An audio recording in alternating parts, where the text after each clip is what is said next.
sebenarnya sejauh apa sih kita urgensinya ya? Kita tuh perlu membedakan mana relawan dan kader, dan juga pada batas apa sebenarnya kita tuh perlu punya relawan gitu. Masukan aja untuk kami biar apa ya, biar kader itu juga nggak hilang timbul setelah kita adakan Oke, pelatihan, biar apa ya, menjaga siap. komitnya kader itu seperti apa gitu. Mungkin Oke. itu sih Mbak Bunga.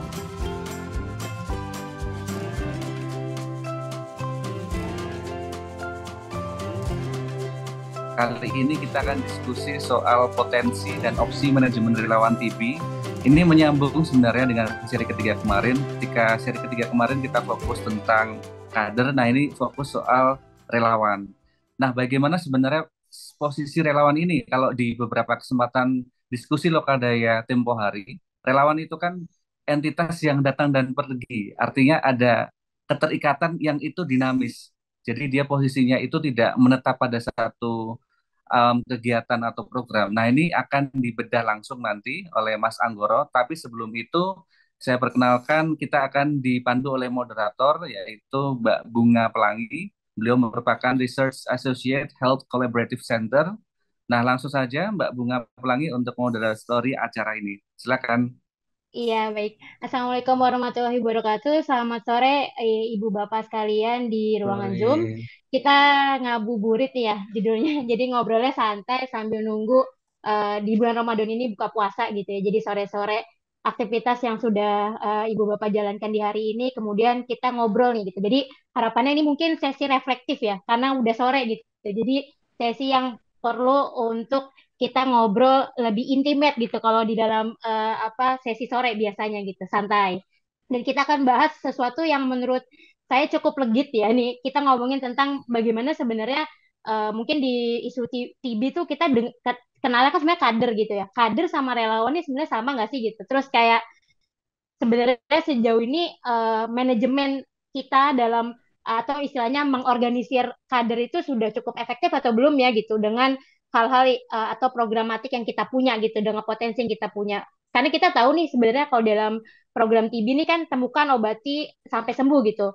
Nah, ini kita harapannya dengan makin banyak relawan yang kita atau makin banyak kader yang kita organisir gitu, maka kita bisa lebih banyak memberdayakan dan bisa mengoptimalisasi program TB itu sendiri gitu. Gimana caranya kita bisa mengurangi keterlambatan dalam proses diagnosis maupun pengobatan TB. Yang mana kita juga tahu nih teman-teman, mungkin di isu komunitas gitu ya untuk TB, bahwa dalam proses menemukan, mengobati itu juga tidak sekedar proses medis gitu yang terjadi ya, banyak sekali. Ada isu sosial, ada isu gendernya juga, ada isu konteks pendidikan ekonomi dan juga kesehatan tentunya gitu. Nah, di sore ini gitu kita bersama dengan narasumber kita ada Mas Anggoro Budi Prasetyo. Mas Anggoro Budi Prasetyo, ya. Halo Mas. Halo Mbak Bunga.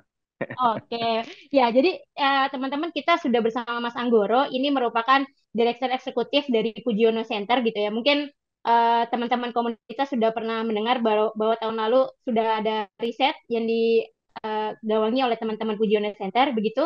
Dan hari ini kita akan membahas tentang temuannya mungkin dan hal-hal yang perlu untuk kita tindak lanjuti sebagai akar rumput ya. Di akar rumput tuh gimana sih sebenarnya gitu. Sebagaimana hasil riset seharusnya bisa berdampak kepada kita di komunitas begitu ya, Mas Anggoro. Mungkin untuk menghemat waktu, Mas Anggoro gitu ya, saya persilakan waktu 20 menit untuk bisa memaparkan isi dari informasi yang akan disampaikan. Begitu, teman-teman jika sudah punya pertanyaan bisa tulis di chat kolom chat di fitur chat Zoom, atau jika ingin nanti menyampaikan secara langsung bisa dengan raise hand ketika kita sesi diskusi dimulai.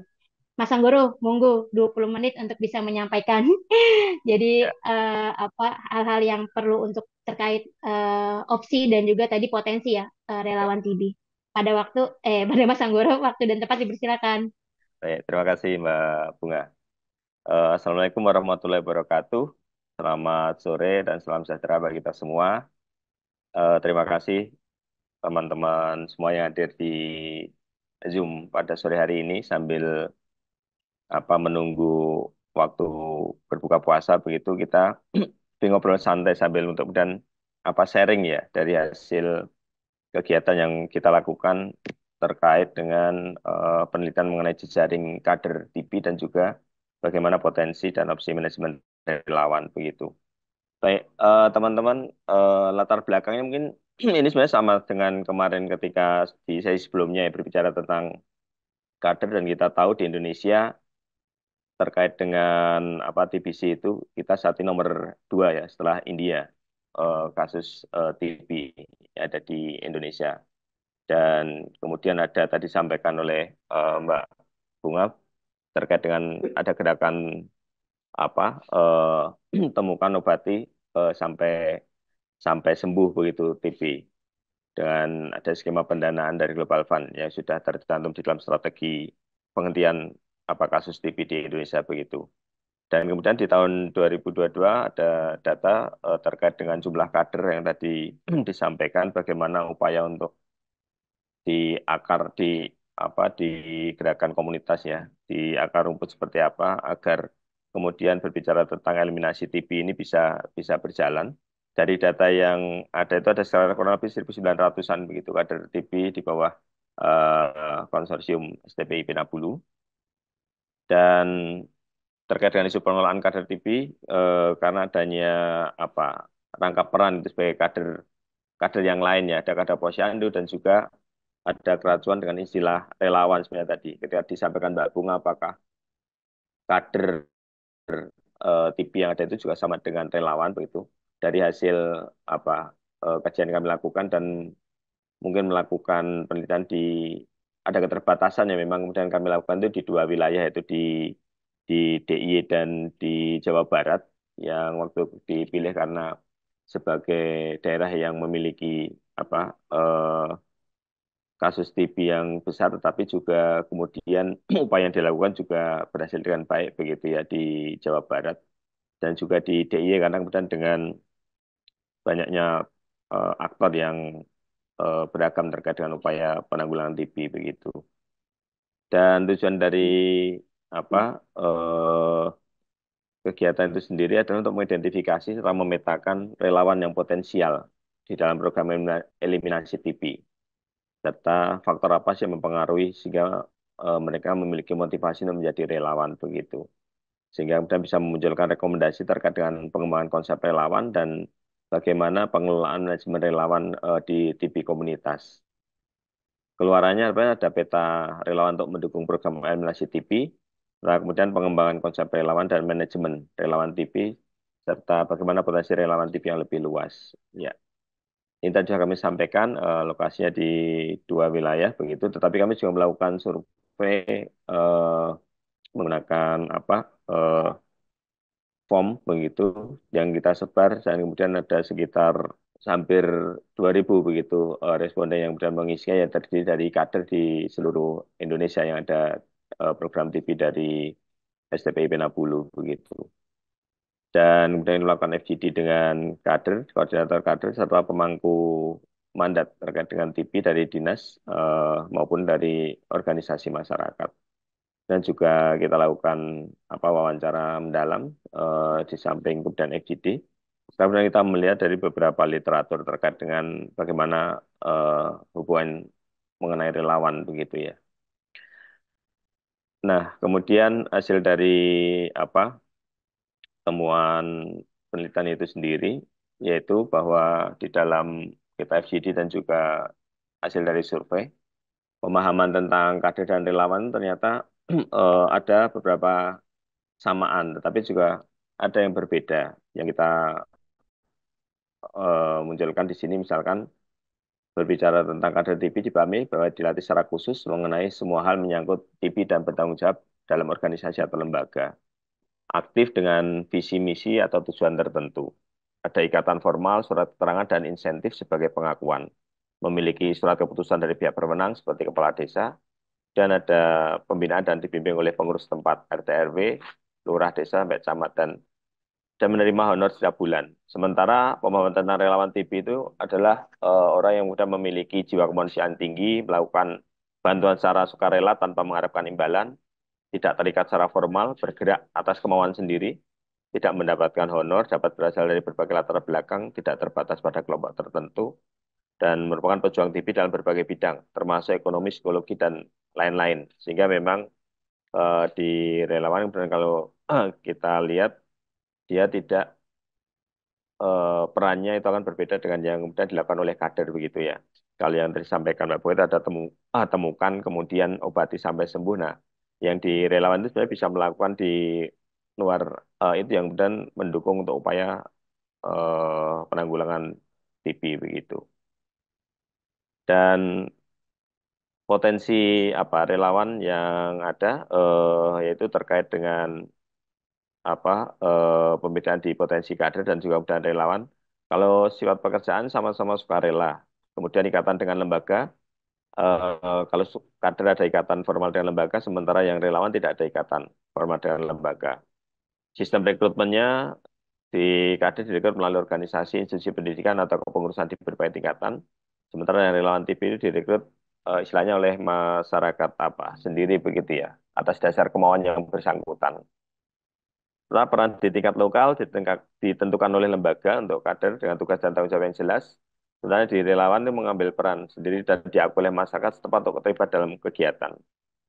Wilayah kerja biasanya diambil dari wilayah tempat tinggal dan kerja yang bersangkutan. Sementara yang relawan ini yang bersangkutan dia harus berasal untuk bekerja di wilayah kerja tersebut. Ada sistem apa penghargaan, yaitu di kader itu ada mendapatkan insentif sebagai konsekuensi dari ikatan formal dengan lembaga. Sementara relawan itu hanya apa ya mendapatkan sekedar biaya pengganti transport dan konsumsi sesuai dengan kebutuhan. Dari sisi untuk kemudian pendidikan di kader TB itu mendapatkan pelatihan khusus di bidang tertentu untuk mendukung kerja. Yang di relawan TB juga bisa diikutsertakan dalam pelatihan dan dilibatkan dalam kegiatan penyuluhan dan penemuan kasus seperti itu. Nah, kemudian pihak-pihak yang berpotensi sebagai relawan dari hasil apa evidence juga hasil survei itu dibagi menjadi dua, yaitu kategori perorangan dan juga kategori non perorangan.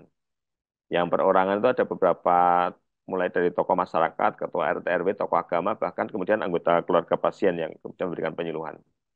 Perorangan yang dari organisasi, dia berasal dari apa kader posyandu, kader PKK, kader kesehatan di desa, eh, kader lansia, kader apa KPM begitu, mantan penderita TB dan juga pengawas minum obat. Kemudian untuk dari perangkat desa ada perangkat desa, perangkat kelurahan, aparatur desa sampai di tingkat dusun. Untuk petugas kesehatan ada petugas puskesmas, pegawai puskesmas hingga kemudian bidan desa. Eh, ada anggota organisasi kemasyarakatan dari Karang Taruna, anggota yayasan seperti Yayasan Aisyah, Yayasan Yamali TB. Kemudian ada juga warga umum. Ada yang apa berdasarkan pertemanan, teman, ada tetangga, ada kemudian juga masyarakat setempat. Kemudian kalau dari kategori apa kelembagaan itu ada di lembaga pemerintah yang terkait yaitu lembaga pemerintah di tingkat kelurahan, kemudian di tingkat nagari, ada dinas, dan juga ada aparatur desa. Lembaga kesehatan mulai dari rumah sakit, puskesmas, hingga beberapa lembaga yang bergerak di isu kesehatan. Untuk lembaga kemasyarakatan itu ada lembaga swadaya, ada yayasan Karang Taruna, ormas juga, sudah ada remaja masjid, ada pengurus pondok pesantren, lembaga sosial, kemudian ada lembaga khusus TB, seperti Yayasan Yamali, ada STPI Penabulu, Yayasan Relawan TB, Yayasan Mentari Merakit Asa, juga ada lembaga apa perkumpulan pemberantasan penyakit TB di Indonesia atau PPTI. Ada lembaga pendidikan melibatkan apa perguruan tinggi, ada Badan Eksekutif Mahasiswa, perkumpulan OSIS maupun mahasiswa jurusan kesehatan. Di lembaga pendidikan wanita ada PKK Desa dan Kecamatan. Di lembaga kemanusiaan juga ada keterlibatan dari Basnas dan Dompet Duafa, Lazisnu, Human Inisiatif, dan Yayasan Keagamaan Kristen Peduli Umat, Yayasan Wakaf Indonesia. Untuk organisasi profesi ada Asosiasi Psikolog Klinis dan Asosiasi Arsitek.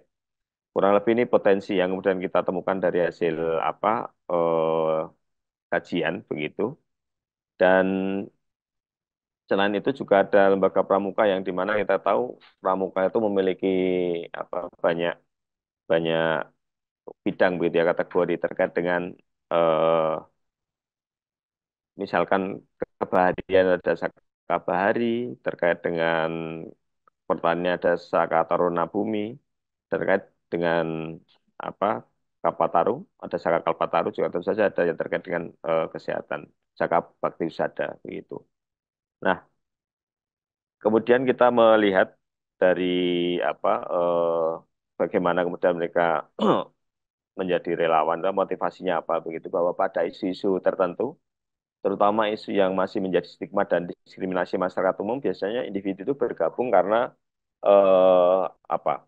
Mereka bersinggungan langsung gitu dengan isu yang sedang dikerjakan di organisasi tersebut, dan bukan hanya sebagai individu yang peduli, tetapi juga selain itu motivasinya bergabung juga untuk karena mereka sendiri juga istilahnya mendapatkan diskriminasi yang sama, sehingga membutuhkan kekuatan dari orang-orang yang bernasib sama, sehingga mereka memutuskan menjadi relawan. Kalau kemudian kita temukan dari hasil kajian itu adalah beberapa relawan dari yayasan yang bergerak di isu penanggulangan TB, ya, seperti contohnya yang tergabung di dalam POP TB begitu, mereka adalah para penyintas TB yang ketika mereka menjadi pasien TB mengalami beberapa diskriminasi, dan mereka kemudian eh, secara apa kerelawanan muncul dari hati nurani itu bisa untuk membantu orang lain dan juga mengalami nasib yang sama begitu. Ya, berhubungan dengan insentif, sebenarnya tidak ada insentif yang didapatkan oleh relawan ini kecuali ketika kemudian ada program yang memang dilakukan sebagai istilah pengganti transport dan untuk konsumsi sesuai kebutuhan. Dan tentu saja kita menjadi relawan di TIP ini ternyata ada kendala yang disampaikan bahwa terjadi juga penolakan oleh pasien TB itu sendiri begitu. Karena kita tahu bagaimana ketika orang yang kemudian terkena TB ini kan membutuhkan proses penyembuhan yang cukup lama begitu ya, jangka waktunya. Dan banyak juga beberapa pasien itu yang istilahnya hampir putus asa begitu karena merasa tidak sembuh-sembuh begitu. Dan ini tidak mudah, sehingga bagi relawan untuk kemudian memberikan semangat itu juga ada hal tersebut begitu. Sampai itu juga adanya stigma dan diskriminasi terhadap pasien TB, kesulitan transportasi dan logistik yang itu dialami, kesulitan komunikasi dan penemuan pasien TB biasanya, serta biasanya kurangnya dukungan masyarakat setempat dengan kurangnya pula media edukasi tentang penyakit TB itu sendiri. Nah, berdasarkan hal tadi di atas, kemudian kita melakukan analisa hasilnya begitu, bahwa cukup banyak dari hasil penelitian yang didapatkan dari pihak-pihak yang cukup potensial menjadi relawan TB dengan segala kemampuan yang dimiliki. Dan tidak hanya berperan di dalam penanganan pasien secara langsung, namun dapat berperan di ranah yang lain. Nah, semacam menjadi influencer, kemudian menjadi fundraiser, atau juga menjadi educator, serta terkait dengan administrasi terkait kebutuhan pasien TB. Pihak tersebut baik perseorangan maupun non perseorangan atau berbasis kelembagaan ini, yang tadi sudah kami sebutkan di atas itu cukup potensial begitu ya.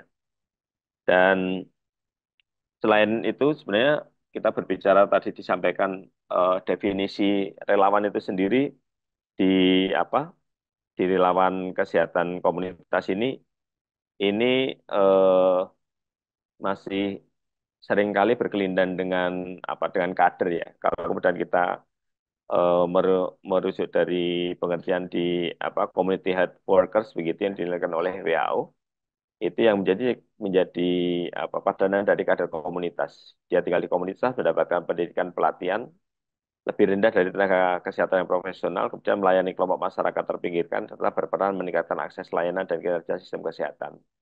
Sedangkan yang disebut dengan relawan seringkali disebut dengan community health volunteer, yaitu yang menawarkan layanan kesehatan secara sukarela, dipilih masyarakat setempat, mendapatkan pendidikan dan pelatihan dasar layanan kesehatan masyarakat.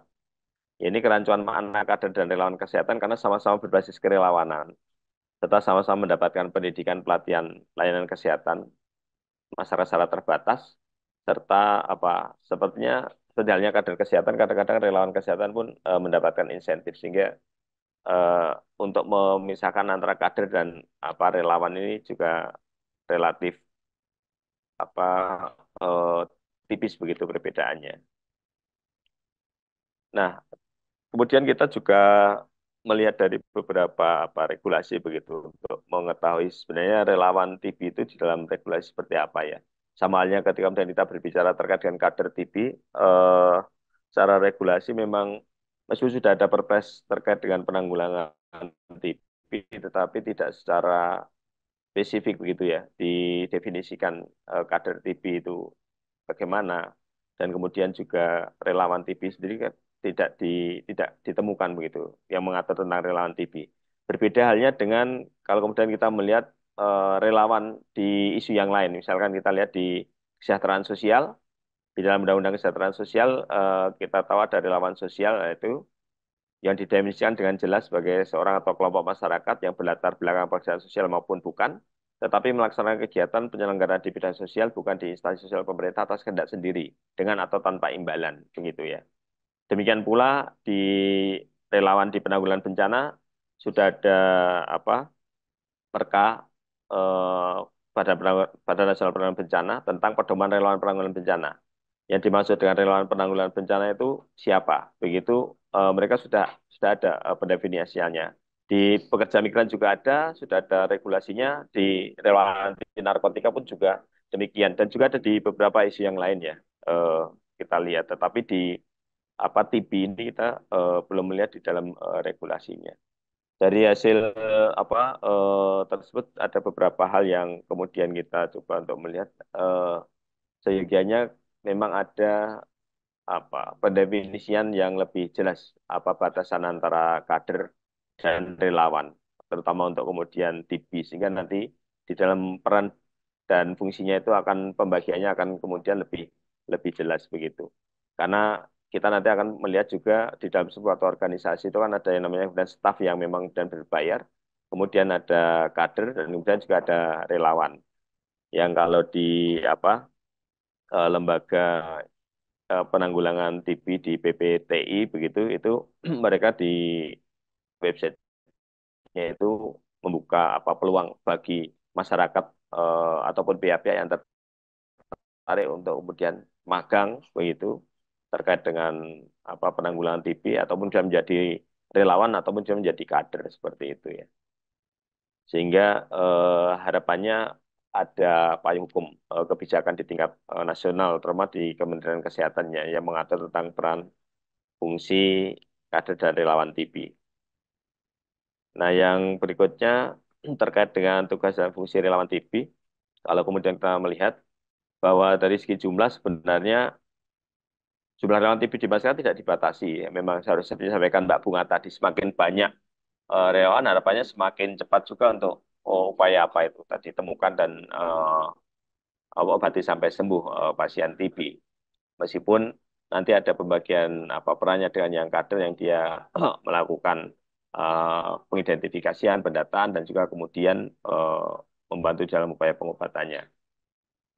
Kemudian persyaratannya mempunyai kemampuan untuk bekerja dan membangun masyarakat, mendukung segala upaya eliminasi TB di tingkat wilayah. Fungsinya berfungsi untuk mengumpulkan dan menginformasikan data yang berkaitan dengan masalah penyakit TB. Peranan relawan TB lebih pada untuk menyampaikan rumor kepada kader TB desa kelurahan dan tenaga kesehatan TB puskesmas, menyampaikan informasi terkait timbulnya faktor risiko dan kejadian penyakit TB, melakukan kewaspadaan dini penyakit TB di wilayah, mendukung kewaspadaan dini, pencegahan dan penanggulangan TB, memfasilitasi pencegahan dan penanggulangan TB, menggerakkan masyarakat berkaitan dengan pencegahan dan penanggulangan TB di wilayah, membantu mensosialisasikan pencegahan dan penanggulangan TB, serta memudahkan akses dalam pelaksanaan penyelidikan epidemiologi TB atau investigasi TB. Adapun berbicara potensi relawan TB dari hasil apa FGD dan juga survei serta wawancara mendalam itu ada dua lembaga yang memang tampak apa terlihat betul bagaimana eh, kerelawanan itu ada di sana ya, yaitu di organisasi apa POPTB penyakit apa orang dengan penyakit TB begitu dan di PPTI. Relawan dengan kategori perorangan maupun kelembagaan itu sesuai dengan kemampuan dan kapasitas dimiliki dapat mengambil peran sesuai kemampuannya. Jadi tidak hanya sekedar untuk kemudian menemukan, kemudian turut mengobati dan mendorong pasien, tapi bisa mengambil peran-peran yang bisa tidak langsung mendukung dalam upaya itu. Misalnya penyebaran KIE dengan media, melakukan penggalangan dana, dan juga mendorong advokasi kepada pemerintah.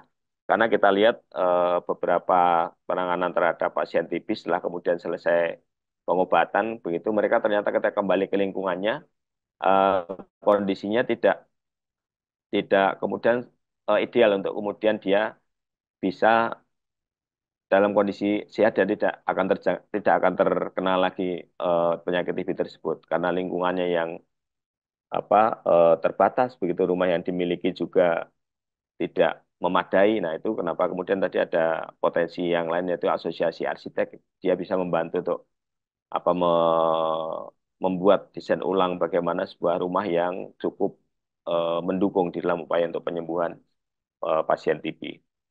Dan relawan-relawan TB di tingkat desa dapat meniru mekanisme beberapa relawan yang ada ya. Kalau kemudian kita melihat sebenarnya berbicara relawan di isu kebencanaan itu hampir di semua desa saat ini di Indonesia itu sedang digalakkan upaya untuk menjadi desa tangguh bencana.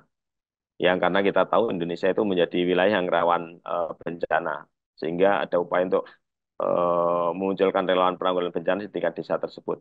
Dan ada mekanisme yang kemudian berlangsung dan hingga kemudian bagaimana masyarakat agar kemudian menjadi sadar terkait dengan kondisi bencana yang ada di desanya.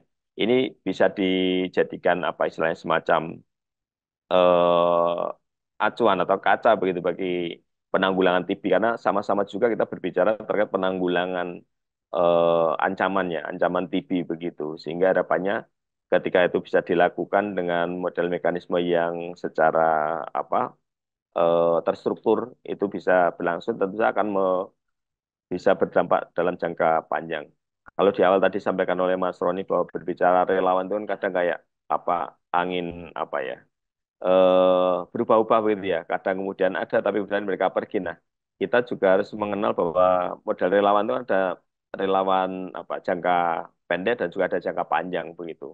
Kalau yang jangka pendek berarti sesuai dengan kebutuhan ketika ada satu kegiatan yang kemudian memang dibutuhkan itu dan bisa kita lakukan. Tapi yang jangka panjang itu akan dikelola dengan baik ya, secara terstruktur seperti yang eh, terkait dengan relawan penanggulangan bencana seperti itu. Nah, kemudian bagaimana tata kelola relawan TV itu harus dilakukan kalau kemudian kita melihat dari hasil yang ada bahwa selama ini yang memunculkan beberapa lembaga pemerhati dan juga penanggulangan TB seperti apa Terjang begitu ya ada di Jawa Barat itu juga karena muncul dari mantan pasien TB yang kemudian tergerak untuk membantu pasien yang sama yang mengalami nasib yang sama. Ketika dia menjadi pasien, dia tidak mendapatkan kemewahan untuk mendapatkan informasi dan diberikan bantuan sehingga ketika dia sudah istilahnya melewati fase tersebut, dia kemudian membantu pasien yang ada begitu. Nah, tentu saja tata kelola yang kemudian kalau kita usulkan begitu kan ada 4 model keterlibatan relawan yang kalau berdasarkan roster itu yaitu bagaimana model yang memberikan layanan, kemudian model peran pendukung, model anggota atau aktivis, dan kemudian model rekan kerja. Kalau kemudian kita lihat di TV ini akan kemudian cukup besar di dalam bagaimana memberikan layanan, juga kemudian peran pendukung terhadap pasien TB.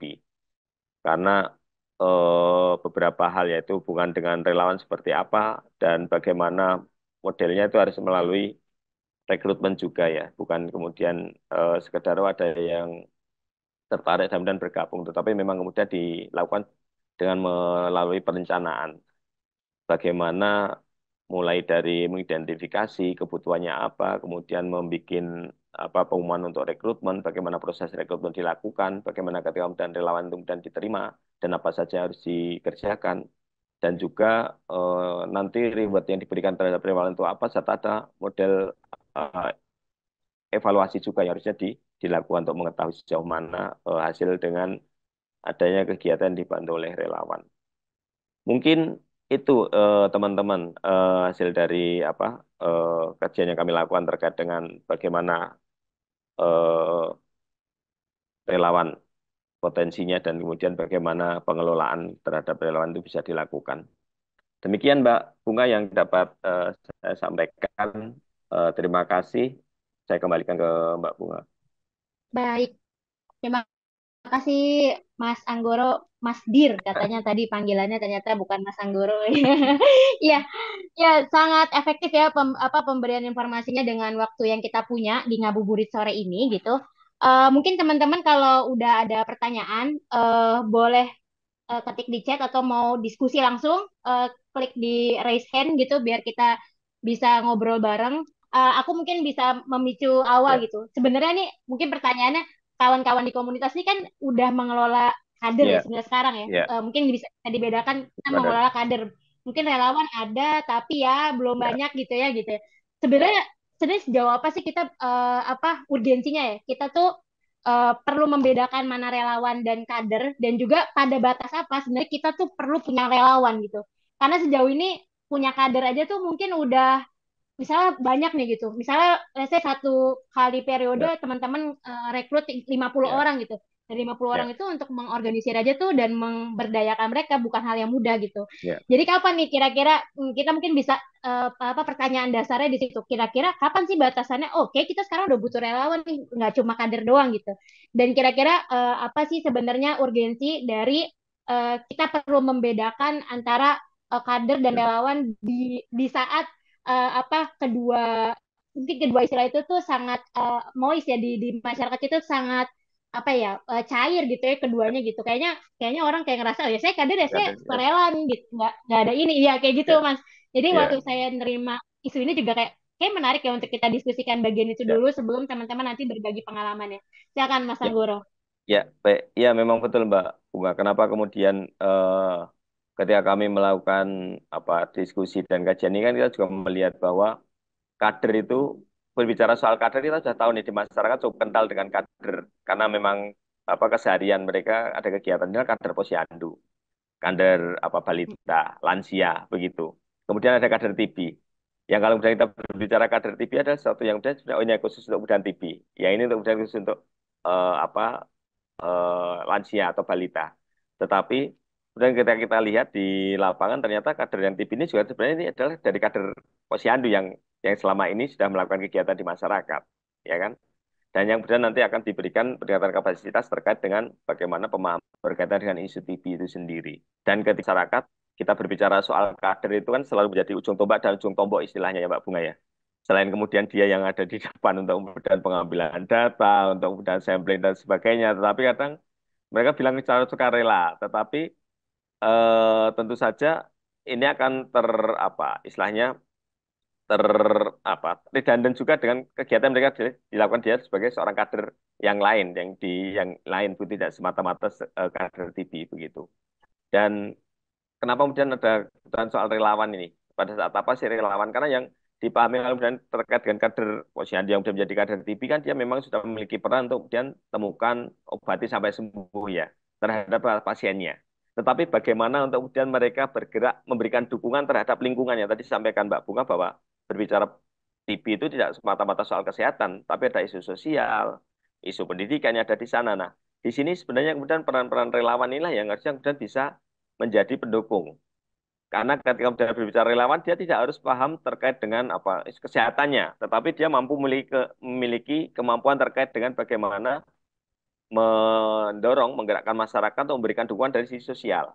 Atau ketika dia seorang arsitek nih, kemudian mengetahui bahwa oh ini rumah pasien yang kemudian ketika dia dalam proses penyembuhan harus kembali lagi ke rumah, tapi kondisinya ternyata tidak mendukung ya kembali lagi nih pasien pasti akan tidak akan sepenuhnya sembuh begitu. Bahkan ada yang kembali kemudian menjadi apa positif kembali begitu ya. Nah, hal-hal inilah yang kemudian harus dilihat ketika kemudian kita menggerakkan yang disampaikan Mbak Bunga tadi bahwa saat ini di teman-teman di komunitas itu juga sudah menghandle banyak kader begitu. Tetapi ketika kader itu sudah kemudian ada, kita tahu dari sekian kader ternyata yang istiqomah dengan yang tidak itu juga perbandingannya cukup besar misalkan seperti itu. yang kemudian kami dapatkan informasinya dari misalkan 1.900 ya, kader yang ada di data itu, kemudian kita yang aktif berapa, yang mengirimkan itu nggak sampai separuhnya gitu. Nah, ini kan juga kembali dia akan apa berkelindan dengan kegiatan yang sebelumnya sebagai kadernya itu loh. Tapi kalau kemudian kita berbicara relawan dengan kemudian kita melakukan sistem rekrutmen, bahwa ini orang itu memang atas kesadaran sendiri tertarik untuk kemudian, oh ya, ini saya berusaha untuk kemudian terlibat dan kemudian membantu sesuai dengan kapasitas yang saya miliki. Ini tentu saja akan berbeda ini. Memang secara apa dari insentif tadi memang tidak ada yang kemudian dia mengharapkan insentif, tetapi ada mungkin hal yang lain yang didapatkan soal pengalaman dan sebagainya. Yang kemudian kami dapatkan ada relawan di satu wilayah ada kegiatan kemarin juga ada relawan yaitu dengan menggerakkan apa mahasiswa misalkan. Ya mahasiswa ini tapi dalam dalam kerangka dia adalah untuk kemudian apa saya tugas kampus begitu ya. Begitu selesai ini kan kembali lagi nih. Nah, bagaimana memunculkan relawan yang benar-benar ya istilahnya kayak relawan tani militan lah ya. Yang memang kemudian dia memiliki konsen ke sana dan dia cukup apa enjoy juga untuk dan melakukan terkait dengan hal itu. Ada yang memang secara khusus, oh saya akan mendukung di upaya untuk perusahaan media misalkan. Ada atau ada yang kemudian dengan keahlian yang lain, apa yang akan dilakukan. Tetapi tidak secara langsung memang kemudian bersinggungan langsung nih dengan pasien-pasien TB itu akan ada di ranah yang kemudian di teman-teman kader dan dengan tenaga kesehatan yang sudah ada. Tapi dukungan inilah yang harapnya bisa dilakukan, diberikan. Karena makanya ketika kemudian kami merefleksikan di tahun sebelumnya Indonesia itu masih nomor 4 nih. Dan upaya untuk kemudian apa penanganan terkait dengan TB ini dilakukan dengan banyak dukungan ya, termasuk dari Global Fund. Tetapi sekarang kemudian meningkat nih, naik menjadi nomor 2. Kalau ranking pelajaran bagus sih bagus ya kalau nomor 2 kami karena ini kemudian jadi apa wilayah yang kemudian pasien TB-nya cukup banyak ini menjadi tidak bagus begitu. Yang tadi ranking 4 atau 6 kemudian karena jadi ranking 2. Ini apa yang sebenarnya yang kemudian terjadi begitu. Padahal kader komunitas juga sudah dilakukan ya di komunitas.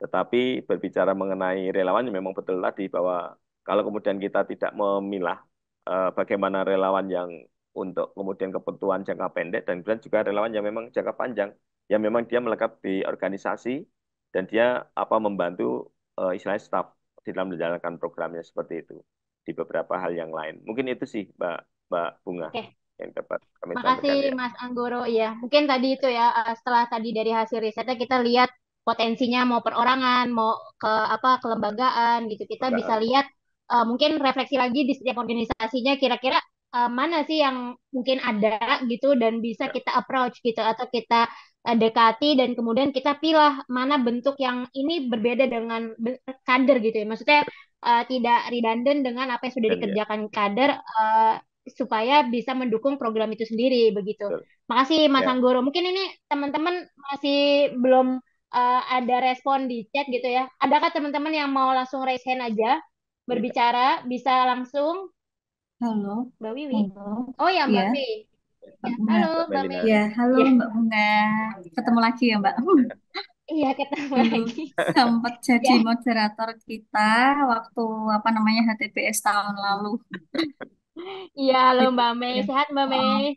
ya, baik. Terima kasih Mbak Bunga sebelumnya untuk kesempatannya. Jadi untuk di Jawa Tengah sendiri memang kebetulan di tahun ini, di tahun 2024 ini kita juga masih diamanahi untuk dengan BJF itu di program magang Bakery Foundation gitu. Nah, kalau bedanya apa dengan kader-kader kita gitu kalau di lapangan? Sebenarnya untuk di program mahasiswa magang ini kita itu sih Mbak, maksudnya kita ada uang sakunya untuk mahasiswanya gitu. Setiap bukan setiap bulan, tapi untuk dalam satu semester itu kita ada kalau yang tahun 2023 kemarin kita itu transportnya itu ada 4 sekian gitu Mbak untuk satu semester gitu tiap mahasiswa gitu. Nah itu yang membiayai itu memang dari apa namanya negara gitu Mbak, tapi yang mengakomodir itu dari Berkeley Foundation gitu. Nah bedanya apa sebenarnya? eh, tidak jauh beda dengan kader. Cuman kalau kader itu kan memang menjadi apa ya suatu kebutuhan dia atau seperti pekerjaan gitu yang mereka notabene sudah mereka lakukan setiap hari gitu ya, setiap bulan dan memang ada beberapa kader kita itu yang menjadikan program TV ini itu sebagai mencari nafkah gitu. Tidak hanya apa namanya ikut kegiatan, tapi juga sebagai mencari nafkah untuk ibu-ibu kader gitu. Nah, kalau untuk mahasiswa kami gitu, kebetulan di tahun ini ada 50 mahasiswa yang kita bagi di 50 kabupaten kota gitu. Nah, untuk apa namanya pelaksanaannya atau ikut perannya mereka di kita itu apa?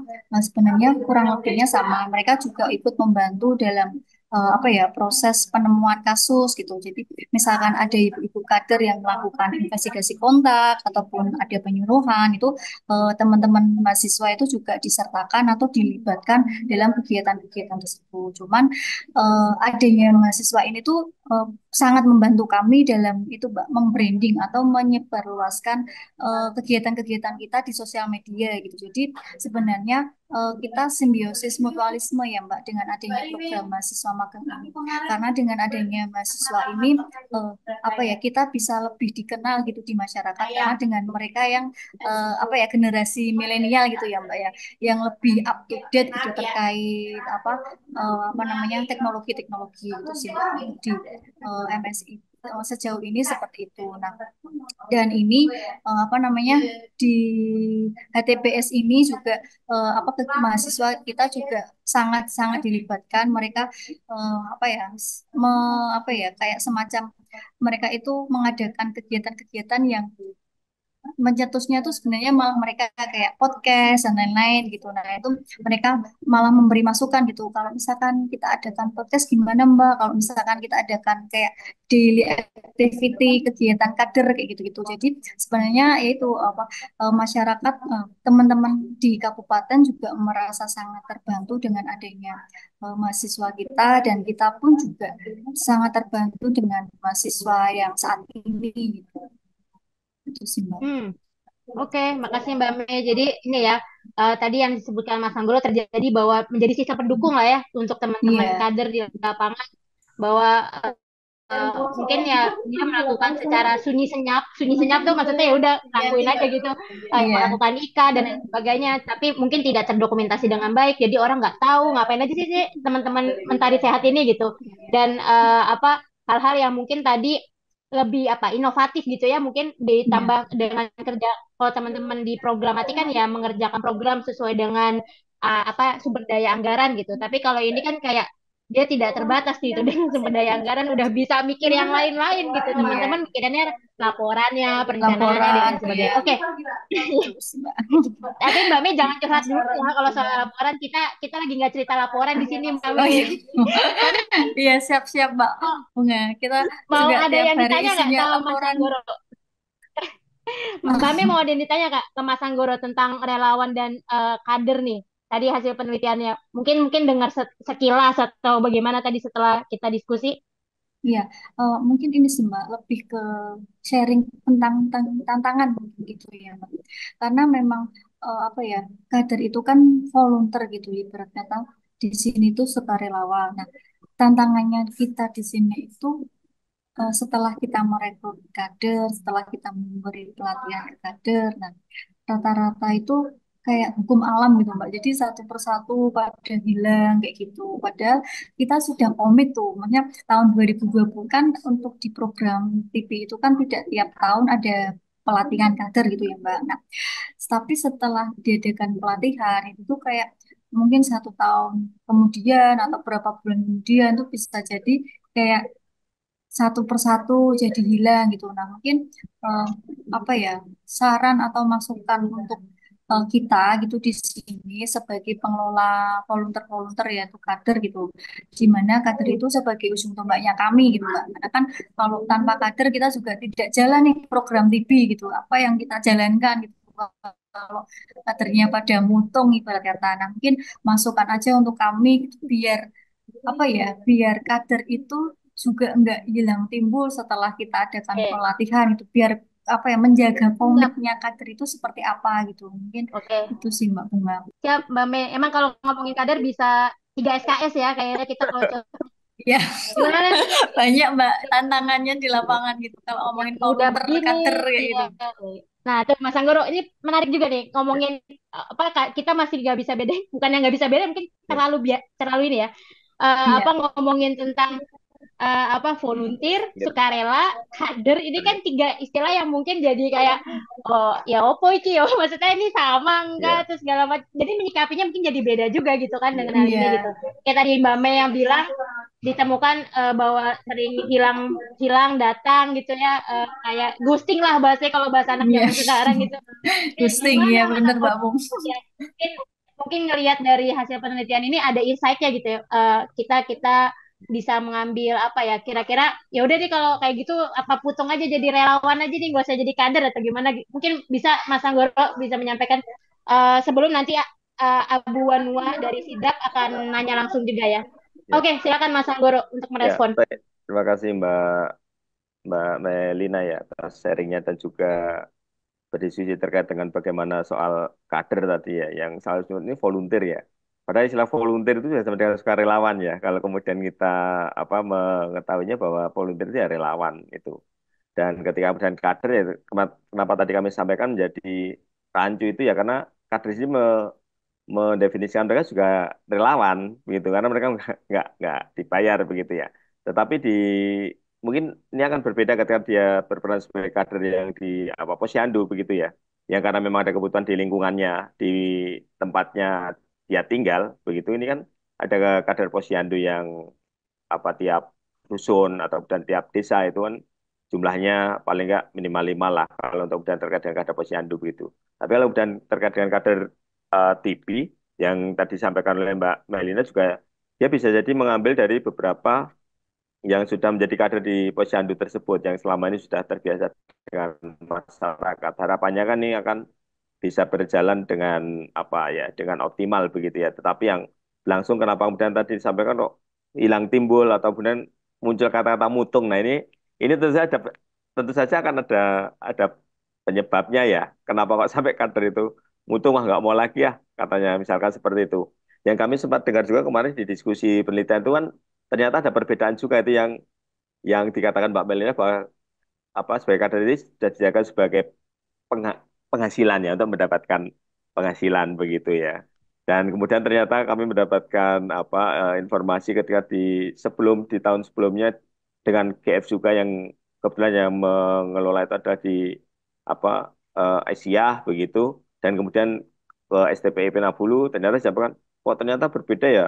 Sekarang menjadi lebih sedikit atau menjadi lebih banyak. Nah, itu ternyata mempengaruhi juga ada beberapa yang kemudian mempengaruhi terkait dengan hal itu begitu.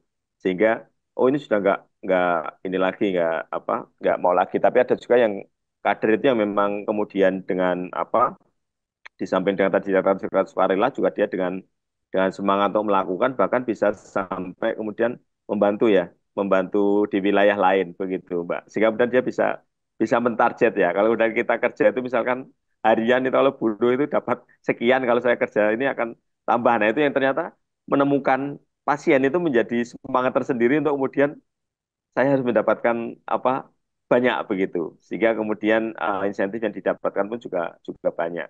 Nah, memang agak ini ya agak apa tadi saya sampaikan bahwa ini cukup tipis nih beda antara kemudian kader dengan volunteer ataupun relawan itu ya.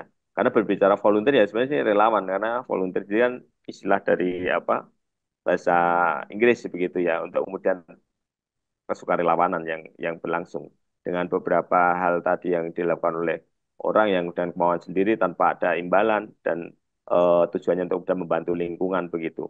Demikian pula ketika berbicara soal kader, memang di awal tidak ada yang kemudian tiba-tiba dia akan mengajukan diri sebagai kader, tetapi akan ada satu proses kegiatan misalkan di wilayah tersebut kalau berbicara tentang posyandu dengan balita, nah ini akan pihak apa yang berwenang begitu misalkan dusun ataupun desa ini kan yang akan kemudian meminta masyarakat untuk menjadi kader ya sehingga berdasarkan kelembagaan nih sehingga sebenarnya ada unsur formalnya yang kemudian berlangsung di situ Karena kalau kemudian di desa itu kan ada SK yang diberikan oleh kepala desa nih terhadap terhadap kader. Sehingga di desa itu dia kader juga mendapatkan insentif yang diberikan dari apa APBDes misalkan seperti itu. Nah, ini kan secara formal ya yang kemudian berlangsung.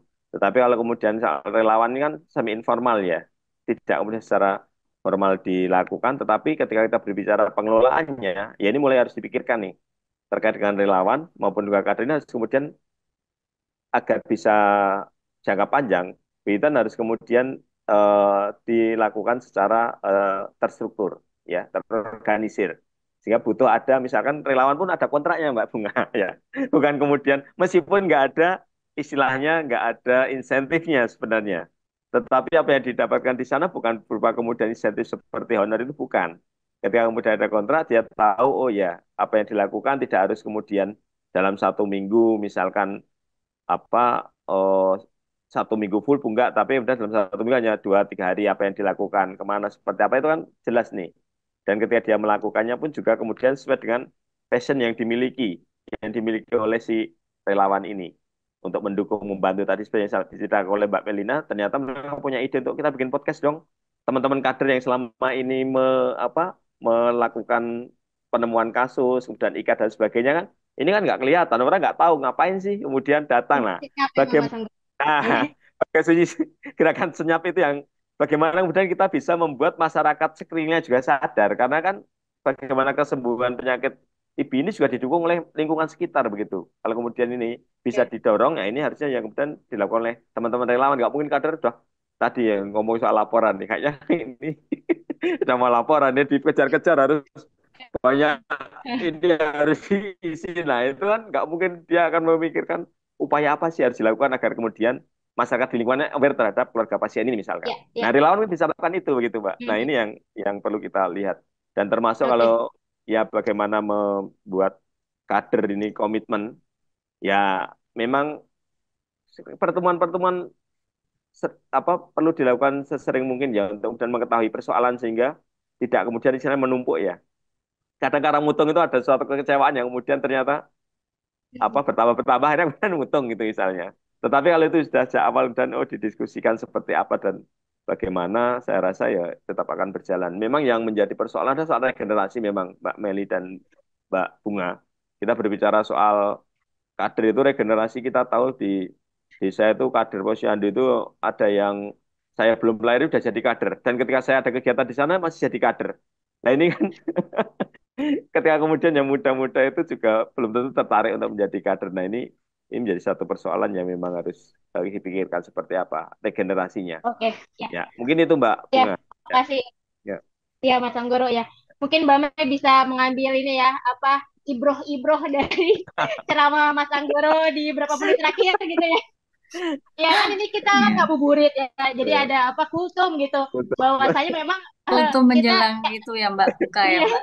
Ya, buka. Jadi pas Mas Anggoro bilang struktur sistematis, saya langsungnya TSM nih, struktur sistematis masif. Jadi sebenarnya memang untuk kita mengelola kader tuh kita nggak cuma ambil aja gitu ya, nggak cuma ambil Ya, kader, tapi kita perlu pikirkan gimana strukturisasinya, gimana betul. sistematisnya gitu ya di setiap kabupaten kota gitu, dan gimana dia tuh bisa masif juga mungkin tadi dengan bantuan relawan gitu. Jadi sebenarnya mungkin dari TSM ini kita bisa mengambil apa ya inisiatif gitu untuk gimana ngelola kader, opsi-opsinya dan ngelola relawan dengan opsi-opsi yang juga berbeda gitu. Yang mana itu semuanya simbiosis mutualisme gitu. Misalnya intinya melengkapi lah gitu, dia bukan bukan menggantikan tapi Tapi melengkapi gitu dari hal-hal yang sebenarnya teman-teman butuhkan. Tadi mungkin saya juga ngambil beberapa poin yang Mas Anggoro sampaikan bahwa mungkin di Jawa Tengah gitu ini ada beberapa hal yang perlu kita lihat juga bahwa kelembagaan atau formal itu mungkin penting ya. Jadi kayak mungkin dia di SK-kan oleh siapa gitu kan.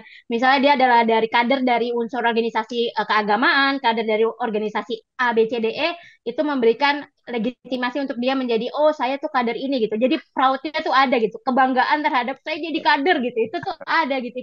Itu menarik menurut saya. Terus kedua tuh mungkin tadi kita tahu bahwa motivasinya tadi kalau Mbak Mei bilang adalah misalnya apa uang gitu atau misalnya sebagai sebuah pekerjaan mungkin kita juga bisa mengkalkulasikan gitu kira-kira jadi kader itu dengan maksimalitas kerjanya tuh akan dapat A B C D E loh gitu kalau memang mengelola kader tadi dan yang terakhir mungkin tadi pertemuan ya, kayak gimana kita bisa ngumpul bareng kader menyampaikan apa sih sebenarnya keluhan mereka, misalnya oke reportnya nih, laporannya menjadi keluhan, itu supaya menjaga kewarasan dan juga menjaga apa tadi, kekecewaan supaya tidak bertumpuk gitu ya. Saya tahu Mbak Mei juga mungkin kecewa dengan program ini, tapi nggak apa-apa Mbak Mei. Kalau Mbak Mei kecewa gimana kader gitu kan? Ya, oh Aduh. maaf saya jadi curhat ya. Ya, anyway gitu, gitu ya. Mungkin Mbak Mei ya. Makasih Mbak Mei. Nanti mungkin refleksinya bisa didiskusikan lagi di tim bersama Mas Joko dan Mas Profesor Joko di Jawa Tengah gitu ya. Ya, Mbak Bunga sudah Oke, paham banget ya Mbak Bunga ya. oke. Aduh, Iya Mbak Mei, siap-siap. ya. Oke, Baik, Mbak Mei aku pindah ke itu dulu ya, oh, Sidrap ya. siap Mbak Bunga, Halo terima Pak kasih. Abu Wanwa. Iya, sama-sama Mbak Mei. Pak Abu Wana sudah siap untuk bicara. Resen dari tadi kita pending ya, Ya, ngomong halo. curhat kader. Ya Kak, ya Pak Abu, Ya, Assalamualaikum, Mbak. suara sudah terdengar. Waalaikumsalam. Waalaikumsalam ya. Ini saya menyimak tadi enak sekali didengar. Kelihatannya ini kader sama relawan itu sama tapi tidak sama. Sama tapi iya ya. Dapat dipahami Pak, dapat dipahami. Iya, betul ya, Mbak. Iya. Begini, memang apa yang terjadi selama ini, terutama saya di Kabupaten Sidrap ini, Mbak, saya lebih fokus di satu kecamatan itu, Kecamatan Piturase namanya, berada di paling jauh dari kabupaten dan paling eh, Oke. wilayah yang paling tersulit di Kabupaten Sidrap karena berada di daerah pegunungan, itu jarang sekali tersentuh oleh pemerintah daerah, apalagi kesehatan itu agak susah dijangkau wilayahnya. Nah, memang apa yang saya sampaikan Ibu tadi ini juga menjadi satu perhatian khusus di kabupaten karena apa yang saya sampaikan kemarin karena ada beberapa hari, beberapa tahun yang ini melakukan pemilihan kepala desa itu saja masuk kader-kader masuk dijadikan juga satu potensi politik. Pas pemilihan kepala desa diganti semua. Ah, itu yang menjadi masalah juga. Nah, ini kader ini setengah mati kita bangun karena dari relawan-relawan yang kita kasih masuk menjadi kader, termasuk masuk dikasih masuk dalam kader posyandu. Nah, ini yang kemarin saya tegur, tapi saya sudah sampaikan Pak Camat bahwa tidak boleh kepala desa mengambil bisa memecat itu kader karena itu relawan itu kita latih, kita bina, bukan sekedar diangkat jadi relawan, jadi kader. Dia sudah bekerja di lapangan, sudah kita bisa bahwa itu potensi artinya dia sudah jiwa sosialnya itu tinggi. Karena ini yang menjadi masalah kalau kita hanya mengangkat kader atau relawan yang tidak punya apa namanya jiwa sosial tinggi ini kan mereka menganggap bahwa di situ mau hidup, akhirnya lama kelamaan jalan berhenti karena tidak ada kehidupan. Ini kan menjadi persoalan dijadikan sebagai sumber politik juga, itu yang kami soroti.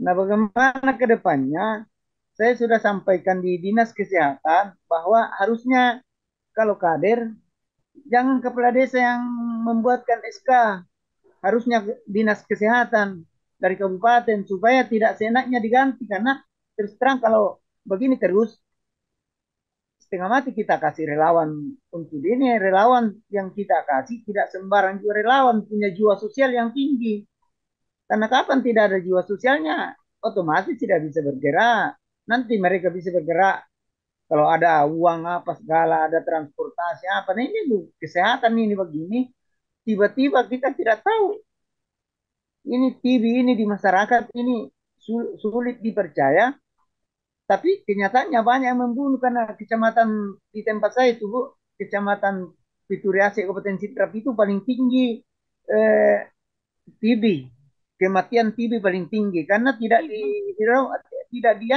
diperhatikan, susah sekali berobat karena kalau orang di sana kalau kepercayaan masyarakat itu masih banyak mengandalkan dukun. Nah kalau TB itu tidak mungkin diobati dengan dukun. Saya kira itu aja Mbak yang saya bisa sampaikan. Terima kasih Oke, banyak. Makasih Pak Abu untuk Ya, berbaginya ya hal-hal yang ada di Sidrap nih. Ini memang Sulawesi Selatan selalu menantang ya wilayahnya dan semakin begunung, begunung, begunung gitu kan kalau udah ini. Jadi ternyata begitu ya bahwa ternyata kader relawan tuh juga bisa dijadikan alat politik juga ternyata sejauh ini dengan konteks yang kita baru lalui ya pesta demokrasi. Tapi ternyata hal ini menyulitkan kita gitu sebagai pengelola program, sebagai mungkin Pak Abu sebagai ini ya Pak koordinator kader ya Pak Abu ya iya, yang cukup ya betul sebagai koordinator kader jadinya cukup kewalahan gitu menghadapi hal-hal tersebut gitu. Kira-kira iya. ada nggak saran dari Mas Anggoro bahwa bagaimana mengelola kader dalam konteks politis ini gitu ya atau mungkin dalam konteks bukan kenegaraan ya kayak kita serius banget gitu kenegaraan katanya santai tapi serius.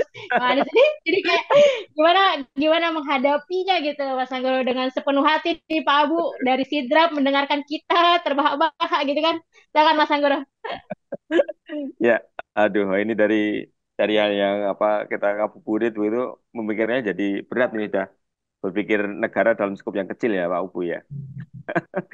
Karena berbicara relawan tadi menarik karena sebenarnya untuk relawan politik itu ada sendiri juga ya. Kalau kemudian kita lihat nih di dalam kontestasi apa pemilu kita itu kan juga masing-masing paslon punya relawan nih.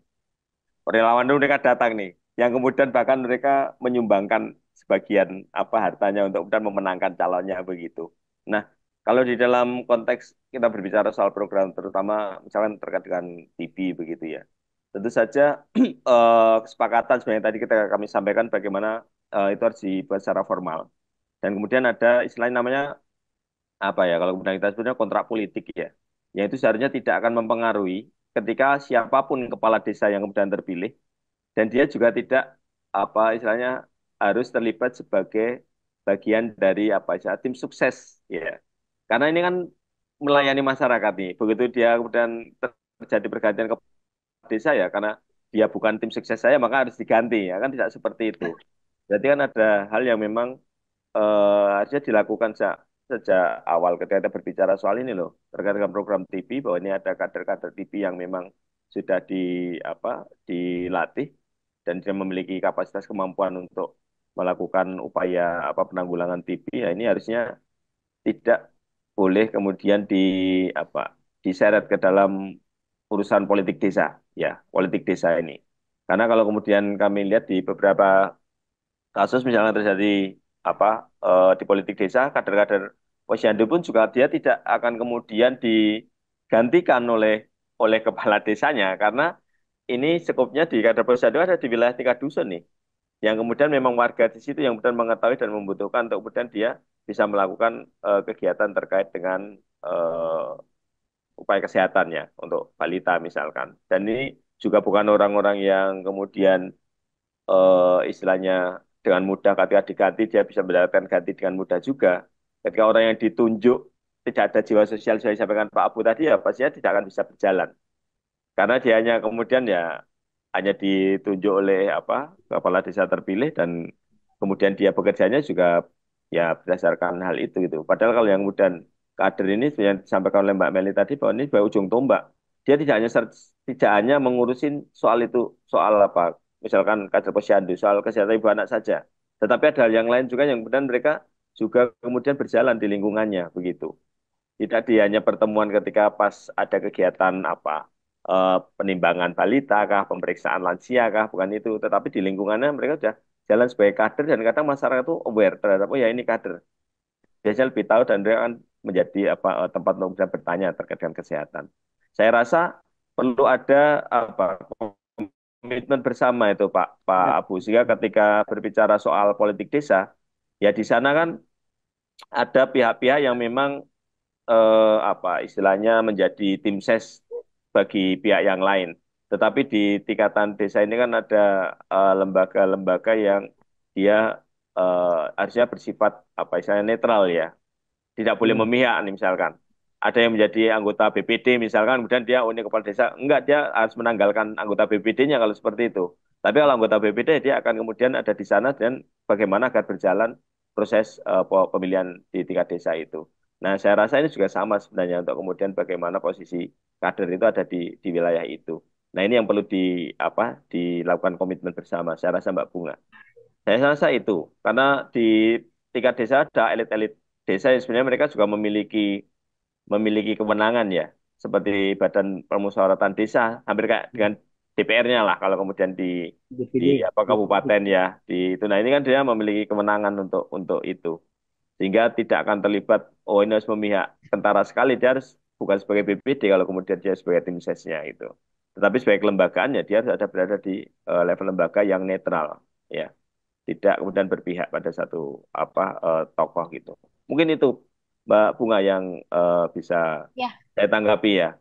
oke, Mas Anggoro, terima kasih Pak Bu. Jadi memang itu ya, netralitas tuh agak-agak ya, kita bicara netralitas agak apa ya, sensitif untuk apa kita harapkan, tapi ternyata di realitanya tuh sesuatu yang apa ya, tidak mungkin hanya TB gitu, di berbagai isu kader tadi, mungkin yang di Posyandu juga, mungkin PKK dan sebagainya juga terjadi gitu. Mungkin satu dua hal yang tadi disampaikan Mas Anggoro itu bisa jadi refleksi juga untuk Pak Abu gitu ya. Mungkin di desanya Pak Abu atau di apa kelurahan ini punya punya apa ya, caranya tersendiri gitu untuk bisa memberikan intervensi di isu ini gitu ya. Mungkin begitu mungkin Pak Abu Iya, ya. iya betul. Kita tahu tadi kader relawan seperti apa. Mungkin kalau gitu, kalau ya udah kader ternyata apa kesulitannya adalah dipolitisasi, mungkin kita jadinya cari relawan aja gitu yang tidak punya kontrak seperti kader gitu. Tadi perbedaan kader dan relawan itu. Mungkin bisa jadi opsi Pak Abu gitu Iya, ya. iya, Apa tidak hanya tidak memberdayakan kader tapi juga memberdayakan relawan itu sendiri dengan potensi yang dimiliki di Sidrap. Mungkin betul. itu ya Pak Betul Abu. Mbak, iya, iya. Iya. Baik, terima kasih banyak Pak Bu sudah Sama-sama dari Mbak, Sidrap iya. menyimak kita diskusi sore. Ya, Iya, mungkin iya. pertanyaan dari Pak Bu menutup diskusi sore kita di Ngabuburit ini gitu. Mohon maaf sekali kalau kawan-kawan mungkin sudah mau cerita atau menyiapkan cerita, tapi kayak resen gak ya gitu. Nggak apa-apa, nanti mungkin di kesempatan lain Lokadaya bisa ngadain acaranya lagi gitu ya, yang ngomongin tindak lanjutnya dari kira-kira relawan atau kader atau mungkin tadi politisasi dalam isu politik kebijakan kesehatan yang TB gitu dan lain sebagainya, mungkin akan menarik juga untuk kita simak gitu. Makasih banyak Mas Anggoro Ya, sama-sama Bunga. sudah menyampaikan eh, hasil risetnya gitu ya, yang sudah tahun lalu dilakukan, dan juga mungkin rekomendasinya sudah sampai ke teman-teman, tinggal ditindaklanjuti kembali. Mas Anggoro, terima kasih banyak untuk Ya, diskusinya. Untuk sesi ini saya tutup. Mohon maaf jika teman-teman ada salah kata. Saya kembalikan ke Mas Roni. Selamat sore. Wassalamualaikum warahmatullahi wabarakatuh. Salam sejahtera untuk kita Wassalam semua. Om warahmatullahi Swastiastu, Namo wabarakatuh. Buddhaya. Silakan Mas Roni. Ya, makasih banyak Mbak Bunga, Mas Anggoro. Saya menyimak tadi untuk dinamika diskusinya sangat menarik sekali. Tapi sebelum kita masuk ke sesi terakhir banget, teman-teman, silakan untuk membuka videonya. Kita abadikan diskusi kali ini dengan foto bersama. Saya minta bantuan Mas Anton untuk screenshot foto-foto teman-teman ini. Ya, terima kasih Mas Roni. Terima kasih. Terima Selamat. kasih banyak Mas Anton, dan saya mengucapkan selamat berbuka puasa untuk teman-teman di waktu Indonesia Timur dan waktu Indonesia Tengah ya, ini yang WIB masih OTW Mas Anggoro, Mbak Bunga. Dan kawan-kawan Ya, jangan lupa untuk follow Instagramnya Lokadaya, dan tayangan ini seri 1 sampai 4 untuk sesi ngabuburit ngobrol TBC akan ditayangkan di YouTube. Teman-teman silahkan cek di YouTube-nya Lokadaya, silahkan komen, subscribe, dan bagikan ke teman-teman yang lain. Dan saya cukupkan sekian teman-teman, selamat sore dan selamat ngabuburit untuk teman-teman yang lain. Wassalamualaikum warahmatullahi wabarakatuh. Makasih.